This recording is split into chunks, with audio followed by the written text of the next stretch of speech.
Hello my dear brothers and sisters, ನಮ್ಮ ನಂಬಿಕೆಗೆ ಸ್ವಾಗತ ಸುಸ್ವಾಗತ. ಸ್ನೇಹಿತರೆ, ಮೂಲಾಧಾರದಿಂದಿಡಿದು ವಿಶುದ್ಧಿ ಚಕ್ರದವರೆಗೂ ಸ್ಪಷ್ಟವಾದ ಹಾಗೂ ಸುವಿವರವಾದ ಮಾಹಿತಿಯನ್ನು ನೀಡೋ ಪ್ರಯತ್ನ ಮಾಡಿದ್ವಿ. ನಮ್ಮ ಕೆಲವೊಂದು ಸ್ನೇಹಿತರಿಗೆ ಸ್ವಲ್ಪ ಗೊಂದಲ ಇದೆ. ಅದೇನೆಂದರೆ ಈ ಚಕ್ರಗಳ ಬಣ್ಣಗಳು. ಹೌದು, ನಾನು ಮೊದಲೇ ಹೇಳಿದ್ದೇನೆ, ಈ ಚಕ್ರಗಳ ಸಾಧನೆ ಹಾಗೂ ಕುಂಡಲಿನಿ ಬಗ್ಗೆ ಕೂಲಂಕುಷವಾದ ಅರಿವನ್ನು ನಿಮ್ಮ ನುರಿತ ಗುರುಗಳು ಮಾತ್ರ ನೀಡೋದಕ್ಕೆ ಸಾಧ್ಯ. ಕುಂಡಲಿನಿ ಶಕ್ತಿಯಲ್ಲಿ, ಚಕ್ರಗಳ ಸಿದ್ಧಿಯಲ್ಲಿ ಸಾಧನೆ ಮಾಡಿರುವ ಗುರುಗಳು ಮಾತ್ರ ನಿಮಗೆ ಸಲಹೆ ಹಾಗೂ ಸೂಚನೆಗಳನ್ನು ನೀಡಬಲ್ಲರು. ಒಂದು ವೇಳೆ ನೀವೇ ಸಾಧನೆ ಮಾಡ್ತೇನೆಂದು ಅಂದುಕೊಂಡರೆ ಖಂಡಿತವಾಗ್ಲೂ ಕಷ್ಟ ಸಾಧ್ಯವಾಗತ್ತೆ.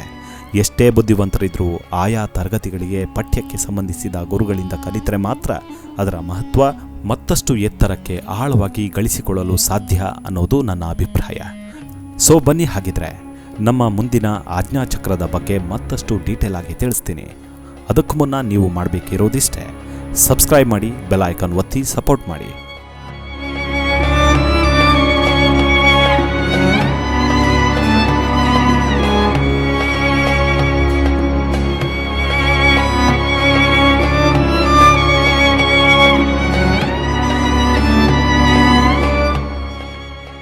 ಸ್ನೇಹಿತರೆ, ಆಜ್ಞಾಚಕ್ರದ ಸ್ಥಾನ ಕಣ್ಣುಗಳೆರಡರ ನಡುವೆ ಹಾಗೂ ಹುಬ್ಬಿನ ನಡುವೆ ಇರುತ್ತೆ.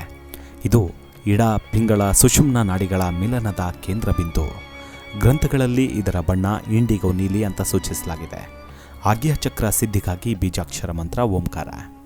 ಈ ಚಕ್ರವನ್ನು 2 ಕಮಲದಳಗಳ ರೂಪದಲ್ಲಿ ಚಿತ್ರಿಸಲಾಗಿದೆ.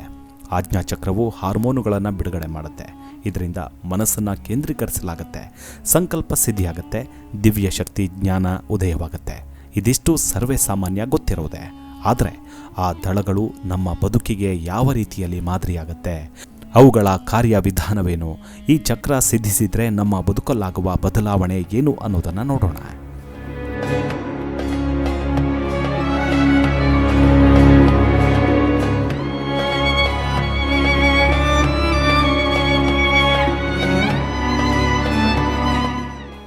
ಸ್ನೇಹಿತರೆ, ನಮ್ಮಲ್ಲೇ ಬಹುತೇಕ ನಿದರ್ಶನಗಳನ್ನು ನಾವೆಲ್ಲರೂ ಕಂಡಿದ್ದೇವೆ, ಅನುಭವಿಸಿದ್ದೇವೆ.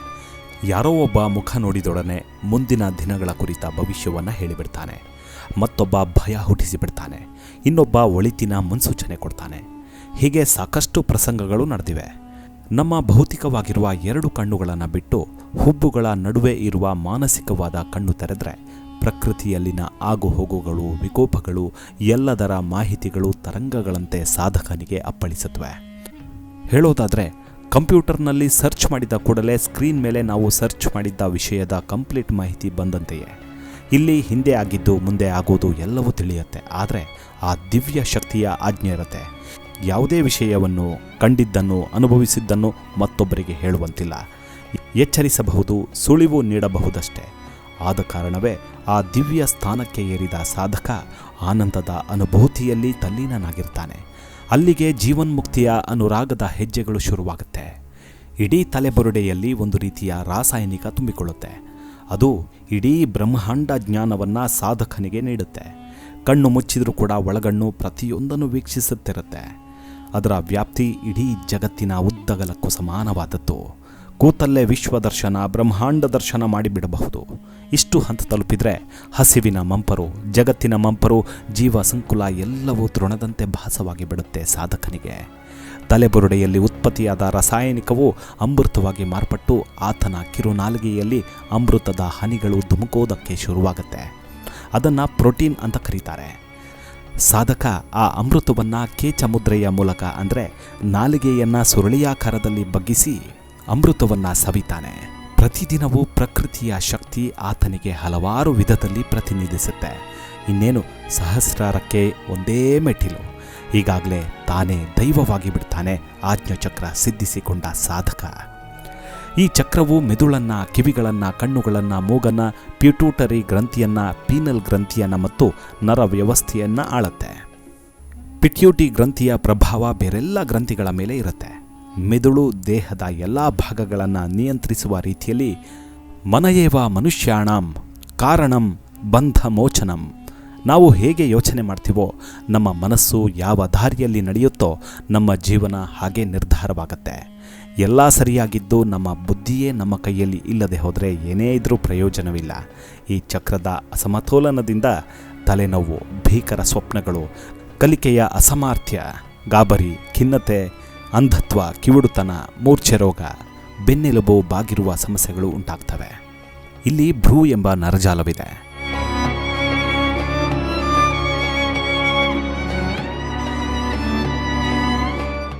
ಲಲಿತಾ ಸಹಸ್ರನಾಮದಲ್ಲಿ ಆಜ್ಞಾ ಚಕ್ರವನ್ನು ಈ ರೀತಿಯಾಗಿ ರಚನೆ ಮಾಡಲಾಗಿದೆ. ಆಜ್ಞಾ ಚಕ್ರಾಬ್ಜ ನಿಲಯ ಶುಕ್ಲವರ್ಣ ಷಡಾನನ ಮಜ್ಜಾ ಸಂಸ್ಥಾ ಹಂಸವತಿ ಮುಖ್ಯ ಶಕ್ತಿ ಸಮನ್ವಿತ ಹರಿದ್ರಾನೈಕ ರಸಿಕ ಹಾಕಿನಿ ರೂಪಧಾರಿಣಿ. ಈ ಪದ್ಯದ ಶಬ್ದಾರ್ಥವನ್ನು ನೋಡೋದಾದರೆ, ಆಜ್ಞಾಚಕ್ರದಲ್ಲಿ ನಮ್ಮ ಹುಬ್ಬುಗಳ ಮಧ್ಯೆ ನರಜಾಲದಲ್ಲಿ 6 ಮುಖಗಳ ದೇವಿ ಶುದ್ಧವಾದ ಬಿಳಿಯ ರೂಪದಲ್ಲಿದ್ದಾಳೆ. ಮೂಳೆ ಮಜ್ಜೆಯಲ್ಲಿ ನೆಲೆಸಿ ಅವಳು ಹಂಸವತಿ ಎಂಬ ಪ್ರಾಥಮಿಕ ಶಕ್ತಿಯಿಂದ ಸಹಕರಿಸಲ್ಪಟ್ಟಿದ್ದಾಳೆ. ಅವಳು ಸ್ವಲ್ಪ ಹರಿಶನದಿಂದ ಮಾಡಿದ ಆಹಾರವನ್ನು ಇಷ್ಟಪಡ್ತಾಳೆ. ಹಾಗೆಯೇ ಸ್ವರೂಪವನ್ನು ತಳೆದಿದ್ದಾಳೆ. ಈ ಪದ್ಯದ ಗೂಢಾರ್ಥವನ್ನು ನೋಡೋದಾದರೆ, ದೇವಿಯು ಯಾವ ಆಯುಧಗಳನ್ನು ಹೊಂದಿಲ್ಲ. ಅಂದರೆ ಇದರರ್ಥ ಸಮರಕ್ಕೆ ಏನೂ ಇಲ್ಲ. ಸಾಧಕನು ಕೇವಲ ತನ್ನ ಕೊನೆಯ ಸವಾಲುಗಳನ್ನು ಎದುರಿಸಬೇಕು. ಇದು ಈಗ ಪ್ರಯತ್ನಾತೀತವಾಗಿ ನಡೆಯುತ್ತೆ. ಬಿಳಿ ಬಣ್ಣವು ಶಾಂತಿಯ ಬಣ್ಣ ಮತ್ತು ಇಲ್ಲಿ ದೇವಿಯು 6 ಮುಖಗಳನ್ನು ಹೊಂದಿದ್ದಾಳೆ. ಸಾಧಕನು ಈಗ ಶಾಂತಿಯಲ್ಲಿರ್ತಾನೆ. ದೇವಿಯ 6 ಮುಖಗಳು ಪ್ರತಿಯೊಬ್ಬರೂ ಒಳಗಾಗುವ 6 ಗಾಢ ಬದಲಾವಣೆಗಳನ್ನು ಸೂಚಿಸುತ್ತೆ. ಅವಳು 6 ದೌರ್ಬಲ್ಯಗಳು ಮತ್ತು 6 ಆಂತರಿಕ ಶತ್ರುಗಳನ್ನು ಪ್ರತಿನಿಧಿಸ್ತಾಳೆ. ಹುಟ್ಟು, ಅಸ್ತಿತ್ವ, ಬೆಳವಣಿಗೆ, ಪರಿವರ್ತನೆ, ವಿಘಟನೆ ಮತ್ತು ಮಾಯವಾಗುವಿಕೆ. ಆ 6 ಬದಲಾವಣೆಗಳು. 6 ದೌರ್ಬಲ್ಯಗಳೆಂದರೆ ಹಸಿವು, ದಾಹ, ಭ್ರಮೆ, ವೃದ್ಧಕಾಲ ಮತ್ತು ಸಾವು. 6 ಶತ್ರುಗಳು ಕಾಮ, ಕ್ರೋಧ, ಲೋಭ, ಮೋಹ, ಮದ ಮತ್ತು ಮತ್ಸರಗಳು. ಯೋಗಿಗೂ ಕೂಡ ಇವು ಸವಾಲುಗಳಾಗಬಹುದು. ಅವು ಭಯವನ್ನು ಉಂಟು ಮಾಡಬಲ್ಲವು. ಅವು ಸಾಧಕನು ದುರ್ವರ್ತನೆಯಲ್ಲಿ ತೊಡಗುವಂತೆ ಮಾಡಬಹುದು. ಆಜ್ಞಾ ಚಕ್ರದಲ್ಲಿ ಧ್ಯಾನ ಮಾಡ್ತಿದ್ರೆ ಜ್ಞಾನ ಮತ್ತು ಸ್ತಬ್ಧತೆಯ ಬೀಜ ನಮ್ಮಲ್ಲಿ ಮೊಳಕೆಯೊಡೆಯುತ್ತೆ. ಹೊಸ ಹೊಸ ವಿಚಾರಗಳು ದೃಷ್ಟಿಯಿಂದ ಎಲ್ಲವೂ ಕಾಣಲು ಆರಂಭಿಸ್ತವೆ. ಅಂದರೆ ನಾವು ಆಹಾರ ಸೇವನೆ ಅಥವಾ ಬಟ್ಟೆ ಧರಿಸೋದು ಬೇಡ ಎಂದಲ್ಲ. ನಮಗೆ ಅಸಾಧಾರಣ ತಾಳ್ಮೆ ಮತ್ತು ಸಹನೆ ಉಂಟಾಗುತ್ತೆ. ಆರಂಭಗಾರರಾದ ನಮಗೆ ನಿರಂತರವಾಗಿ ಈ ವಿಶ್ವದ ತಾತ್ಕಾಲಿಕ ಸ್ವಭಾವವು ಅರಿವಾಗುತ್ತಾ ಹೋಗುತ್ತೆ. ನಾವು ನಮ್ಮ ಸ್ವಂತ ಆಸೆಗಳನ್ನು ಪೂರೈಸುವ ಬದಲು ನಮಗೆ ಮಹತ್ತರವಾದ ಪಾತ್ರವಿದೆ ಈ ವಿಶ್ವದಲ್ಲಿ ಅಂತ ಅರಿತೀವಿ. ಈ ಭಾವನೆಯು ನಮ್ಮ ಮನಸ್ಸಿನ ಗೊಂದಲವನ್ನು ನಿವಾರಿಸುತ್ತೆ. ಯಾವುದೇ ನಕಾರಾತ್ಮಕ ಭಾವನೆಗಳು ಮನಸ್ಸಿನಲ್ಲಿದ್ದರೂ ಆನಂದದ ಅಲೆಗಳು ಅವುಗಳನ್ನು ಕೊಚ್ಚಿಕೊಂಡು ಹೋಗುತ್ತವೆ. ನಿಸ್ವಾರ್ಥ ಸೇವೆಯು ನಿಸ್ವಾರ್ಥ ಆಸೆಗಳಿಗೆ ಎಡೆ ಮಾಡಿಕೊಡುತ್ತವೆ. ಈ ಹೊಸ ಶುದ್ಧೀಕರಣವು ನಮ್ಮನ್ನು ಹೆಚ್ಚು ಸಂತೃಪ್ತರಾಗಿ ಮತ್ತು ಕಡಿಮೆ ಇದ್ದರೂ ತೃಪ್ತಿ ಹೊಂದುವಂತೆ ಮಾಡುತ್ತೆ. ನಮ್ಮ ಆಸೆಗಳು ಸಾಕಷ್ಟು ಕಡಿಮೆಯಾಗ್ತವೆ. ಇದರಿಂದಾಗಿ ನಮ್ಮ ಅಗತ್ಯಗಳು ತಂತಾನೆ ಕಡಿಮೆಯಾಗುತ್ತಾ ಹೋಗ್ತವೆ.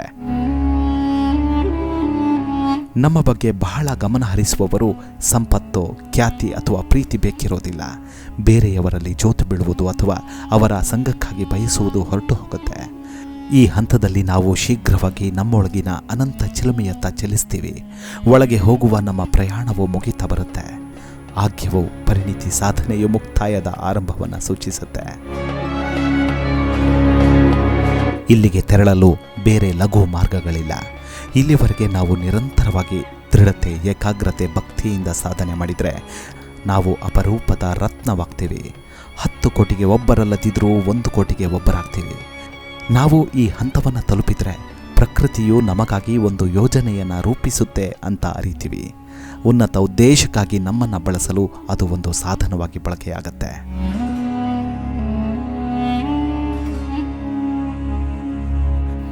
ಉನ್ನತ ಉದ್ದೇಶಕ್ಕಾಗಿ ನಮ್ಮನ್ನು ಬಳಸಲು ಪ್ರಕೃತಿ ಒಂದು ಸಾಧನವಾಗಿ ನಮ್ಮನ್ನು ಬಳಸಿಕೊಳ್ಳುತ್ತೆ. ಈ ಚಕ್ರದಲ್ಲಿ ದೇವಿಯು ಮೂಳೆ ಮಜ್ಜೆಯಲ್ಲಿದೆ.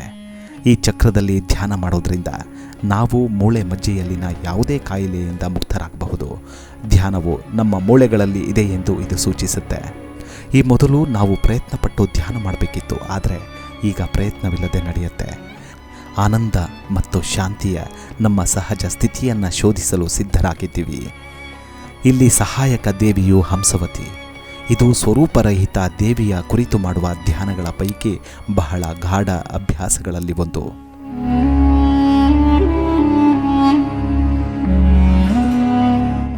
ನಾವು ಉಸಿರನ್ನು ತೆಗೆದುಕೊಂಡು ಹಂಸ ಎಂದರೆ ಮತ್ತು ನಾವು ಉಸಿರು ಬಿಟ್ಟು ಸೋಹಂ ಎಂದು ಹೇಳಬೇಕು. ಅಂದರೆ ನಾನು ಅದು ನಿಜವಾಗಿ ನಾವು ಅದನ್ನು ಅನುಭವಿಸುವ ಭಾವನೆಗಿಂತ ಹೆಚ್ಚಿನ ಸಾಕ್ಷಾತ್ಕಾರವಿಲ್ಲ.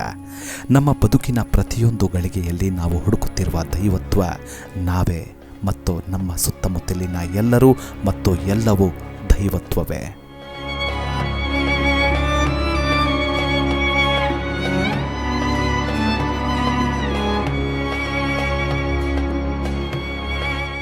ನಮ್ಮ ಸಾಧನೆಯಲ್ಲಿ ನಾವು ಇಲ್ಲಿವರೆಗೆ ಸಾಧಿಸಿದರೆ ಪ್ರಯೋಜನಗಳ ಬಗ್ಗೆ ಚಿಂತಿಸಬೇಕಿಲ್ಲ.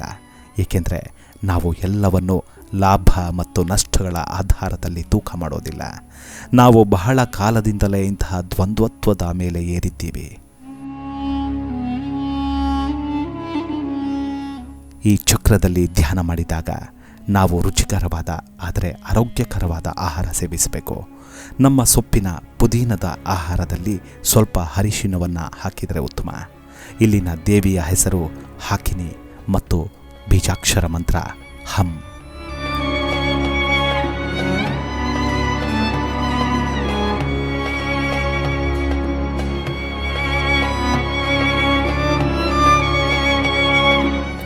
ನೋಡಿದ್ರ ಸ್ನೇಹಿತರೆ, ಇದಿಷ್ಟು ಆಜ್ಞಾಚಕ್ರದ ಬಗ್ಗೆ ಸಂಪೂರ್ಣವಾದ ಮಾಹಿತಿ. ಮುಂದಿನ ಚಕ್ರ ಸಹಸ್ರಾರದ ಬಗ್ಗೆ ಮುಂದಿನ ವಿಡಿಯೋದಲ್ಲಿ ಸ್ಪಷ್ಟವಾಗಿ ಸಂಪೂರ್ಣವಾದ ಮಾಹಿತಿಯನ್ನು ಕೊಡ್ತೀನಿ. ಅಲ್ಲಿವರೆಗೂ ಹುಷಾರಾಗಿರಿ. ತಮ್ಮ ಆರೋಗ್ಯದ ಮೇಲೆ ಗಮನವಿರಲಿ. ನಮಸ್ಕಾರ. Take care.